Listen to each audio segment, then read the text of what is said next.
Yo les voy a hablar sobre las etapas de la Revolución Francesa.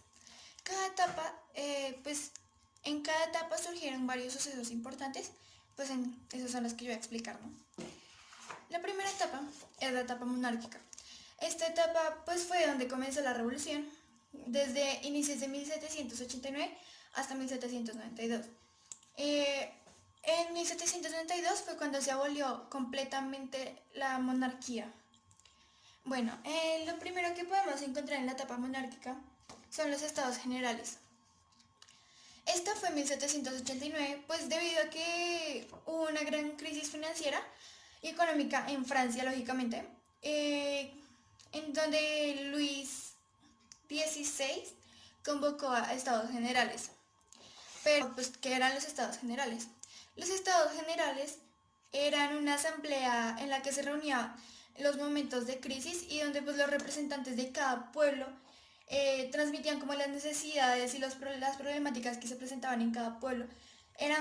Es decir, cumplían la función como de ser los voceros, lógicamente. En esta etapa, en los estados generales, la principal queja, la principal problemática la dio el tercer estado porque pretendían que el voto fuera individual. Y la clase alta vio que eso como que no les convenía, entonces lo rechazaron. Entonces, debido a esto, el tercer estado convocó o proclamó, una asamblea nacional. Después de esto fue la asamblea constituyente que fue de 1789 a 1791.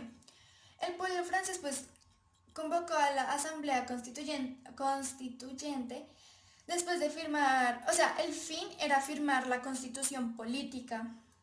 Durante esta etapa lograron acabar con el feudalismo y redactaron la Declaración de los Derechos del Hombre, Derechos Humanos y Derechos de los Ciudadanos. Y entonces, en ese entonces se firmó la primera constitución francesa que se dio en 1791 al terminar esta etapa de la Asamblea Constituyente. Con la Constitución francesa buscaban era proclamar la soberanía nacional y la separación de los poderes. En cuanto a esto, la monarquía parlamentaria era formada solamente por integrantes de la burguesía, aunque no les daba la participación a las clases más bajas y eran los únicos que tenían el derecho de votar por los dirigentes políticos.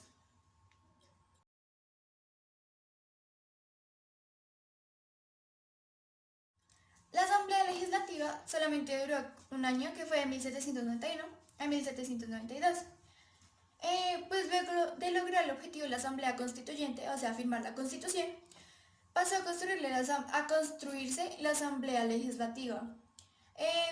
Ellos lo que buscaban era sentar la división del poder político en los dos bandos más grandes que existían en ese momento, que eran los girondinos, que eran quienes defendían la revolución pacífica en busca de un acuerdo entre la monarquía y la burguesía y buscaban una monarquía parlamentaria.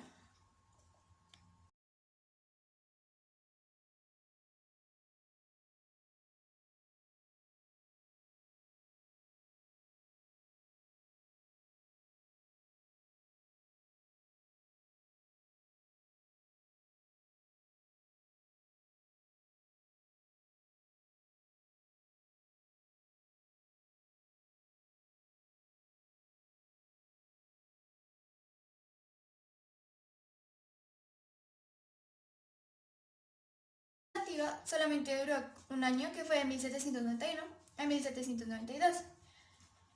Luego de lograr el objetivo de la Asamblea Constituyente, o sea, firmar la Constitución, pasó a construirse la Asamblea Legislativa. Ellos lo que buscaban era sentar la división del poder político en los dos bandos más grandes que existían en ese momento, que eran los girondinos, que eran quienes defendían la revolución pacífica en busca de un acuerdo entre la monarquía y la burguesía y buscaban una monarquía parlamentaria. Y el otro bando más grande eran los jacobinos, quienes eran radicales y buscaban conseguir más poder para las clases bajas y fomentaban, su fin era como formar una república que favoreciera a todo el pueblo. Y se caracterizó por ser como de las etapas más radicales, más fuertes, para la población. Las medidas más conocidas pues, de esto fue que en la Constitución de 1973 proclamaba la soberanía nacional absoluta y el reconocimiento de los derechos al trabajo y la educación, que se supone que tendrían que ser como eh, obligatorios sin necesidad de tener algo a cambio. Pues otro suceso importante, otra medida reconocida de esta etapa fue que todo hombre entre 25 y 30 años tendría que estar en el ejército para pues así tener un ejército grande y poderoso y poder estar preparado por sí. Esto fue una oportunidad muy importante para que los jacobinos tomaran como su liderazgo y así, o sea, para tomar el control sobre la convención y también para, o sea, como que bajarle el rango, por decirlo así, a los líderes girondinos. Pues en esta etapa fue dominada por los jacobinos y se caracterizó por ser como de las etapas más radicales, más fuertes para pues la población. Las medidas más conocidas pues, de esto fue que en la Constitución de 1973 proclamaba la soberanía nacional absoluta y el reconocimiento de los derechos al trabajo y la educación, que se supone que tendrían que ser como obligatorios sin necesidad de tener algo a cambio. Pues otro suceso importante, otra medida reconocida de esta etapa fue que todo hombre entre 25 y 30 años tendría que estar en el ejército para pues así tener un ejército grande y poderoso y poder estar preparado por si se aproximaran algunas batallas. Y otro suceso, otras medidas conocidas, otra de las medidas conocidas fue la ejecución de cualquier persona sospechosa de ser contrarrevolucionaria o ladrones o cosas no aceptadas por la sociedad. Pero pues básicamente esta medida al pueblo le pareció muy drástica, entonces estaba como en esta medida básicamente por lo que la estaba dictando la gente de gran mando. Ellos pues obviamente no aceptaron la opinión del pueblo, por lo que por esta medida de que pues cualquier persona podría ser sentenciada a muerte, pues hubo más de 50.000 muertos.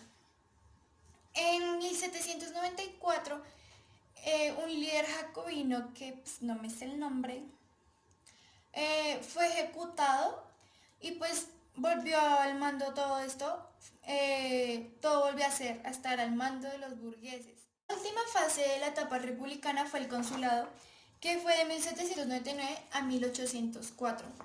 Bueno, en el consulado pues buena parte ya se sabía que estaba al mando, el poder estaba al mando de tres, entre ellos pues Napoleón, lógicamente.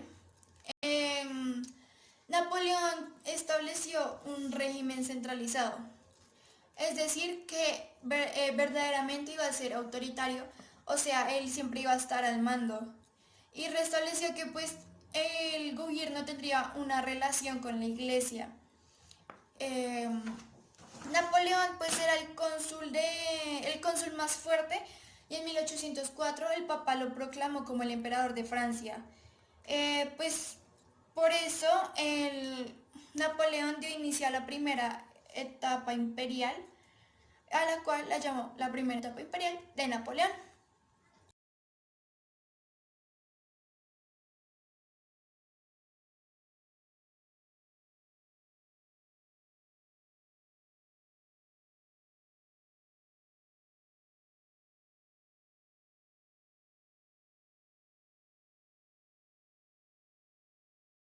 Última pero no menos importante fue la etapa imperial. La etapa imperial fue conocida desde el año 1804, cuando pues cuando se estableció el imperio y Napoleón fue proclamado emperador bajo el nombre de Napoleón I.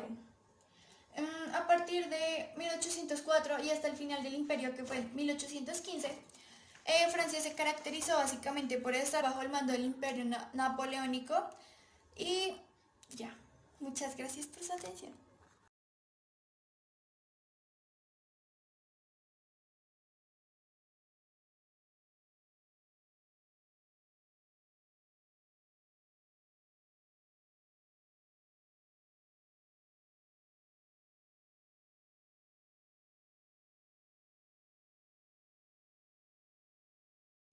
Y bueno, la última, pero no menos importante, fue la etapa imperial. La etapa imperial fue conocida desde el año 1804, cuando pues cuando se estableció el imperio y Napoleón fue proclamado emperador bajo el nombre de Napoleón I. A partir de 1804 y hasta el final del imperio, que fue en 1815, Francia se caracterizó básicamente por estar bajo el mando del imperio napoleónico y ya, muchas gracias por su atención.